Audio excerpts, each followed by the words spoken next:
ओम शांति। 9 दिसंबर 2024 की साकार मुरली है। बाबा कहते मीठे बच्चे, विनाश के पहले सबको बाप का परिचय देना है। धारणा कर दूसरों को समझाओ तब ऊंच पद मिल सकेगा।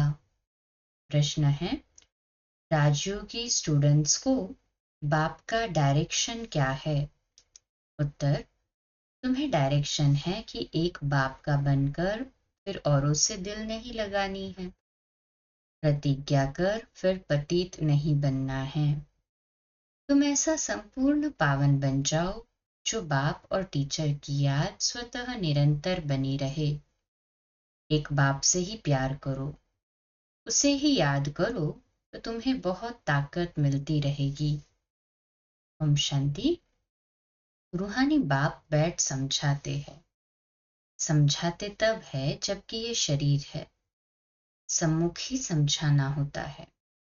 जो सम्मुख समझाया जाता है वह फिर लिखत के द्वारा सबके पास जाता है।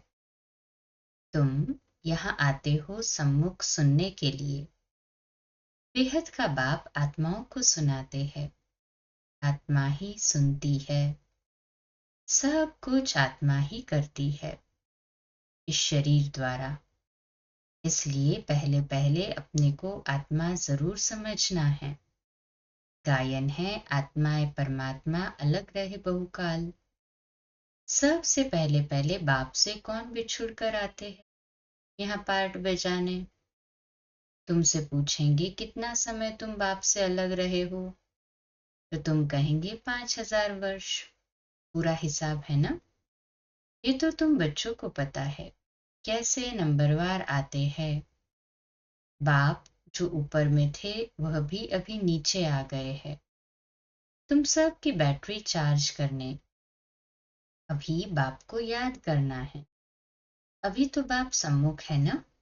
भक्ति मार्ग में तो बाप के ऑक्यूपेशन का पता ही नहीं है। नाम रूप देश काल को जानते ही नहीं। तुमको तो नाम रूप देश काल का सब पता है। तुम जानते हो इस रथ द्वारा बाप हमको सब राज समझाते हैं। रचता और रचना के आदि मध्य अंत का राज समझाया है। ये कितना सूक्ष्म है। इस मनुष्य सृष्टि रूपी झाड़ का बीज रूप बाप ही है। वह यहाँ आते जरूर है नई दुनिया स्थापन करना। शिव बाबा आते हैं नई दुनिया स्थापन करने के लिए। तो शिव बाबा का काम ही है नई दुनिया स्थापन करने का। ऐसे नहीं कि वहां बैठे स्थापना करते हैं। तुम बच्चे जानते हो बाबा इन तन द्वारा हमको सम्मुख समझा रहे हैं। ये भी बाप का प्यार करना हुआ ना। और कोई को भी उनकी बायोग्राफी का पता नहीं है।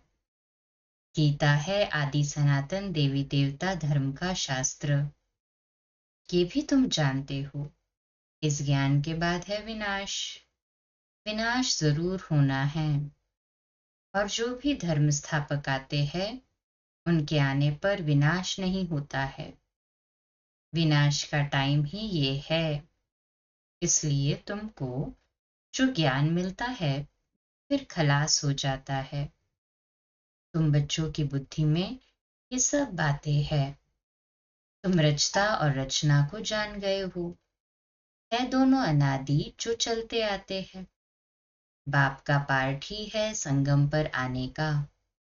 भक्ति आधा कल्प चलती है, ज्ञान नहीं चलता है। ज्ञान का वर्षा आधा कल्प के लिए मिलता है। ज्ञान तो एक ही बार सिर्फ संगम पर मिलता है। ये क्लास तुम्हारा एक ही बार चलता है। ये बातें अच्छी रीति समझकर फिर औरों को समझाना भी है। पद का सारा मदार है सर्विस करने पर। तुम जानते हो पुरुषार्थ कर अब नई दुनिया में जाना है। धारणा कर और दूसरों को समझाना, इस पर ही तुम्हारा पद है। विनाश होने के पहले सबको बाप का परिचय देना है और रचना के आदि मध्य अंत का परिचय देना है। तुम भी बाप को याद करते हो। कि जन्म जन्मांतर के पाप कट जाए। जब तक बाप पढ़ाते रहते हैं, याद जरूर करना है। पढ़ाने वाले के साथ योग तो रहेगा ना। टीचर पढ़ाते हैं तो उनके साथ योग रहता है। योग बिगर पढ़ेंगे कैसे? योग अर्थात पढ़ाने वाले की याद। ये बाप भी है, टीचर भी है, सदगुरु भी है। तीनों रूप में पूरा याद करना पड़ता है। ये सदगुरु तुम्हें एक ही बार मिलता है। ज्ञान से सदगति मिली, बस फिर गुरु की रस्म ही खत्म। बाप टीचर की रस्म चलती है, गुरु की रस्म खत्म हो जाती है। सदगति मिल गई ना।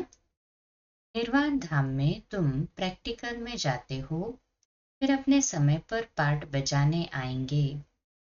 मुक्ति, जीवन मुक्ति दोनों तुमको मिल जाती है। मुक्ति भी जरूर मिलती है। थोड़े समय के लिए घर जाकर रहेंगे। यहाँ तो शरीर से पार्ट बजाना पड़ता है। पिछाड़ी में सब पार्टधारी आ जाएंगे। नाटक जब पूरा होता है तो सब एक्टर्स स्टेज पर आ जाते हैं। अभी भी सब एक्टर्स स्टेज पर आकर इकट्ठे हुए हैं। कितना घोर घमसान है। सत्युग आदि में इतना घोर घमसान नहीं था। अभी तो कितनी अशांति है। अब जैसे बाप को सृष्टि चक्र की नॉलेज है, तो बच्चों को भी नॉलेज है। बीज को नॉलेज है ना, हमारा झाड़ कैसे वृद्धि को पाकर फिर खत्म होता है। अभी तुम बैठे हो नई दुनिया की सैपलिंग लगाने, अथवा आदि सनातन देवी देवता धर्म का सैपलिंग लगाने। तुमको पता है इन लक्ष्मी नारायण ने राज्य कैसे पाया। तुम जानते हो हम अभी नई दुनिया का प्रिंस बनेंगे। उस दुनिया में रहने वाले सब अपने को मालिक ही कहेंगे ना। जैसे अभी भी सब कहते हैं भारत हमारा देश है। तुम समझते हो अभी हम संगम पर खड़े हैं, शिवालय में जाने वाले। बस अभी गए कि गए। हम जाकर शिवालय के मालिक बनेंगे। तुम्हारी एम ऑब्जेक्ट ही ये है, नई दुनिया अर्थात सत्युगी दुनिया में आने की। है ना सभी की एम ऑब्जेक्ट? है हाँ जी बाबा। यथा राजा रानी तथा प्रजा, सब शिवालय के मालिक बन जाते हैं। बाकी राजधानी में भिन्न भिन्न स्टेटस तो होते ही है। वहां वजीर तो कोई होता ही नहीं। वजीर तब होते हैं जब पतित बनते हैं। लक्ष्मी नारायण व राम सीता का वजीर नहीं सुना होगा, क्योंकि वह खुद सतो प्रधान पावन बुद्धि वाले हैं, तो उनको किसी के गाइडेंस की आवश्यकता नहीं पड़ती। फिर जब पतित बनते हैं तब राजा रानी एक वजीर रखते हैं राय लेने के लिए। अभी तो देखो अनेक अनेक वजीर है, मिनिस्टर्स ही है ना अभी तो। तुम बच्चे जानते हो ये बहुत मजे का खेल है। खेल हमेशा मजे का ही होता है। सुख भी होता है, दुख भी होता है। इस बेहद के खेल को तुम बच्चे ही जानते हो। इसमें रोने पीटने आदि की बात ही नहीं। गाते भी है बीती सो बीती देखो, बनी बनाई बन रही। ये नाटक तुम्हारी बुद्धि में है। हम इनके एक्टर्स हैं। हमारे 84 जन्मों का पार्ट एक्यूरेट अविनाशी है। जो जिस जन्म में जो एक्ट करते आए हैं वह करते रहेंगे। आज से 5000 वर्ष पहले भी तुमको यही कहा था कि अपने को आत्मा समझो। गीता में भी अक्षर है। तुम जानते हो बरोबर आदि सनातन देवी देवता धर्म जब स्थापन हुआ था, तो बाप ने कहा था ये देह के सब धर्म छोड़ अपने को आत्मा समझो और बाप को याद करो। मन मना भव का अर्थ तो बाप ने अच्छी रीति समझाया है। भाषा भी यही है। यहाँ देखो कितनी ढेर भाषाएं हैं। भाषाओं पर भी कितना हंगामा है। भाषा बिगड़ तो काम चल न सके। ऐसी ऐसी भाषाएं सीख कर आते हैं जो मदर लैंग्वेज खलास हो जाती है। जो जास्ती भाषाएं सीखते हैं उनको इनाम मिलता है। जितने धर्म उतनी भाषाएं होंगी। वहां तो तुम जानते हो अपनी ही राजाई होगी, भाषा भी एक होगी। यहाँ तो 100 मील पर एक भाषा है, वहां तो एक ही भाषा होती है। ये सब बातें बाप बैठ समझाते हैं तो उस बाप को ही याद करते रहो। शिव बाबा समझाते हैं ब्रह्मा द्वारा, रथ तो जरूर चाहिए ना। शिव बाबा हमारा बाप है।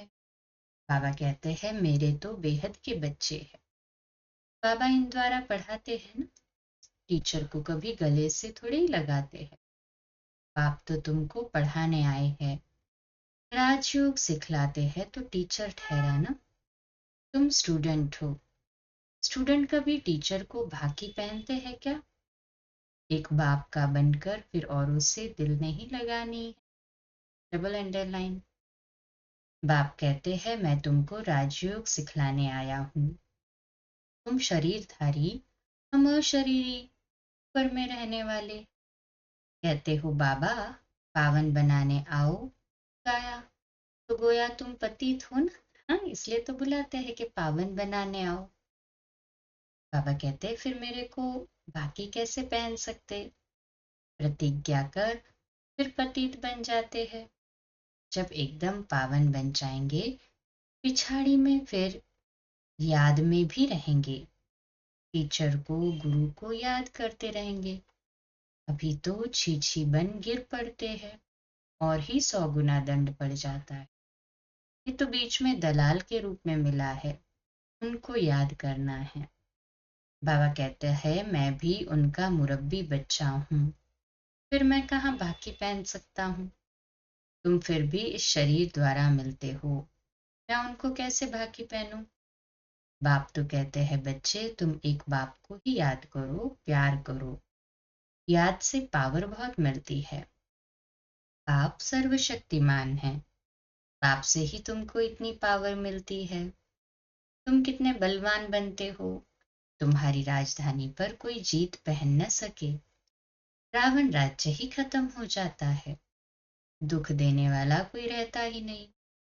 उनको सुखधाम कहा जाता है। रावण सारे विश्व में सबको दुख देने वाला है। जानवर भी दुखी होते हैं, वहां तो जानवर भी आपस में प्रेम से रहते हैं। यहाँ तो प्रेम है नहीं। तुम बच्चे जानते हो ये ड्रामा कैसे फिरता है। इसके आदि मध्य अंत का राज बाप ही समझाते हैं। कोई अच्छी रीति पढ़ते हैं, कोई कम पढ़ते हैं। पढ़ते तो सब है ना, सारी दुनिया भी पढ़ेगी अर्थात बाप को याद करेगी। बाप को याद करना ये भी पढ़ाई है ना। उस बाप को सब याद करते हैं। वह सर्व का सदगति दाता, सबको सुख देने वाला है। कहते भी है आकर पावन बनाओ तो जरूर पतित ठहरे। वह तो आते ही है विकारियों को निर्विकारी बनाने। पुकारते भी है कि हे अल्लाह आकर हमको पावन बनाओ। उनका यही धंधा है, इसलिए बुलाते हैं। तुम्हारी भाषा भी करेक्ट होनी चाहिए। वो लोग कहते हैं अल्लाह, वह कहते हैं गॉड, गॉड फादर भी कहते हैं। पिछाड़ी वालों की बुद्धि फिर भी अच्छी रहती है, इतना दुख नहीं उठाते। कब तुम सम्मुख बैठे हो, क्या करते हो? बाबा को इस ब्रुकुटी में देखते हो। बाबा फिर तुम्हारी ब्रुकुटी में देखते, जिसमें मैं प्रवेश करता हूँ। उनको देख सकता हूँ, जिसमें प्रवेश करते उनको कैसे देखे बाबा? वह तो बाजू में बैठा है ना। ये बड़ी समझने की बात है। जब शिव बाबा ब्रह्मा के रथ में प्रवेश करते तो देख तो ब्रह्मा की आंखों से ही रहे, और ब्रह्मा बाबा की आत्मा भी बाजू में ही है। ब्रह्मा बाबा को तो देख नहीं पाते, इसलिए बाबा कहते मैं इनके बाजू में बैठा हूँ। ये भी समझता है। हाँ, ब्रह्मा हमारे बाजू में बैठा है। तुम कहेंगे हम सामने दो को देखते हैं, बाप और दादा दोनों आत्मा को देखते हो। तुम्हारे में ज्ञान है। बाप दादा किसको कहते हैं? आत्मा सामने बैठी है ना। है हाँ जी बाबा। भक्ति मार्ग में तो आंखें बंद कर बैठ सुनते हैं। पढ़ाई कोई ऐसे थोड़ी होती है, टीचर को तो देखना पड़े ना। ये तो बाप भी है, टीचर भी है, तो सामने देखना होता है। सामने बैठे और आंखें बंद हो, झुटका खाते रहे, ऐसी पढ़ाई तो होती नहीं। स्टूडेंट टीचर को जरूर देखता रहेगा, नहीं तो टीचर कहेंगे ये तो झुटका खाते रहते हैं, ये कोई भांग पीकर आए हैं। तुम्हारी बुद्धि में है, बाबा इस तन में है, मैं बाबा को देखता हूँ। बाप समझाते हैं ये क्लास कॉमन नहीं है जो कोई आंखें बंद कर बैठे। स्कूल में कभी कोई आंखें बंद करके बैठते हैं क्या? और सत्संगों को स्कूल नहीं कहा जाता है। कल गीता बैठ सुनाते हैं, परंतु उसको स्कूल नहीं कहा जाता। तो कोई बाप थोड़ी ही है जिसको देखे। कोई कोई शिव के भक्त होते हैं, तो शिव को ही याद करते हैं, कान से कथा सुनते रहते हैं।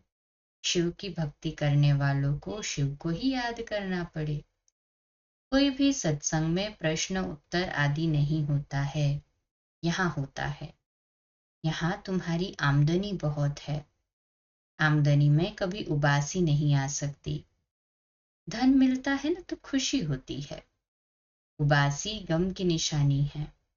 बीमार होगा व दिवाला निकला होगा तो उबासी आती रहेगी। पैसा मिलता रहेगा तो कभी उबासी नहीं आएगी। बाबा व्यापारी भी है ना। रात को स्टीमर आते थे तो रात को जागना पड़ता था। कोई कोई बेगम रात को आती है तो सिर्फ फीमेल के लिए ही खुला रहता है। बाबा भी कहते हैं प्रदर्शनी आदि में फीमेल्स के लिए खास दिन रखो तो बहुत आएंगी। प्रदर्शन, हाँ, पर्दे नशीन भी आएंगी। साकार बाबा के टाइम में तो पर्दे नशीन ही होती, वो भाइयों के सामने नहीं आती थी। बहुत पर्दे नशीन रहती है, मोटर में भी पर्दा रहता है। यहाँ तो आत्मा की बात है ना। ज्ञान मिल गया तो पर्दा भी खुल गया। शरीर को देख रहे थे वो, नजरिया ही चेंज हो गया। सतयुग में पर्दा आदि तो होता नहीं। ये तो प्रवृत्ति मार्ग का ज्ञान है ना। अच्छा, मीठे मीठे सिकिलदे बच्चों प्रति माता पिता बाप दादा का याद प्यार और गुड मॉर्निंग। रूहानी बाप के रूहानी बच्चों को नमस्ते। हम रूहानी बच्चों के रूहानी माता पिता बाप दादा को याद प्यार, गुड मॉर्निंग और नमस्ते। वाह बाबा वाह, शुक्रिया बाबा शुक्रिया। धारणा के लिए मुख्य सार है, पहली पॉइंट, ये खेल बड़ा मजे का बना हुआ है। इसमें सुख और दुख का पाठ नोंधा हुआ है, इसलिए रोने पीटने की बात नहीं। बुद्धि में रहे बनी बनाई बन रही, बीती का चिंतन नहीं करना है। दूसरी पॉइंट, ये कॉमन क्लास नहीं है, इसमें आंखें बंद करके नहीं बैठना है। टीचर को सामने देखना है, उबासी आदि नहीं लेनी है। उबासी गम अर्थात दुख की निशानी है। आज का मीठा वरदान, संतुष्टता के 3 सर्टिफिकेट ले, अपने योगी जीवन का प्रभाव डालने वाले सहज योगी भव। तो आज का स्वमान, मैं सहज योगी आत्मा हूँ, मैं सहज योगी आत्मा हूँ। विश्लेषण, संतुष्टता योगी जीवन का विशेष लक्ष्य है। जो सदा संतुष्ट रहते और सर्व को संतुष्ट करते हैं, उनके योगी जीवन का प्रभाव दूसरे पर स्वतः पड़ता है। जैसे साइंस के साधनों का वायुमंडल पर प्रभाव पड़ता है, ऐसे सहज योगी जीवन का भी प्रभाव होता है। योगी जीवन के 3 सर्टिफिकेट है, एक स्व से संतुष्ट, दूसरा बाप से संतुष्ट और तीसरा लौकिक अलौकिक परिवार से संतुष्ट। लौकिक अलौकिक परिवार भी संतुष्ट। तो 3 सर्टिफिकेट, पहला स्व से संतुष्ट, दूसरा शिव बाबा अर्थात बाप भी हमारे से संतुष्ट और तीसरा लौकिक और अलौकिक परिवार भी हमारे से संतुष्ट हो। स्लोगन, स्वराज्य का तिलक, विश्व कल्याण का ताज और स्थिति के तख्त पर विराजमान रहने वाले ही राजयोगी है। अव्यक्त इशारा आज का। जो दिल से सेवा करते व याद करते हैं उन्हों को मेहनत कम और संतुष्टता ज्यादा होती, और जो दिल के स्नेह से याद नहीं करते, सिर्फ नॉलेज के आधार पर दिमाग से याद करते व सेवा करते, उन्हों को मेहनत ज्यादा करनी पड़ती, संतुष्टता कम होती, चाहे सफलता भी हो जाए तो भी दिल की संतुष्टता कम होगी। यही सोचते रहेंगे, हुआ तो अच्छा, लेकिन फिर भी करते रहेंगे, और दिल वाले सदा संतुष्टता के गीत गाते रहेंगे। अच्छा, कम बोलो, धीरे बोलो, मीठा बोलो, सत्य बोलो, सोच समझकर बोलो, निमित्त भाव, निर्माण भाव, निर्मल वाणी। आज का नया दिन आप सभी को मुबारक हो, मुबारक हो, मुबारक हो। शुभ दिवस। ओम शांति।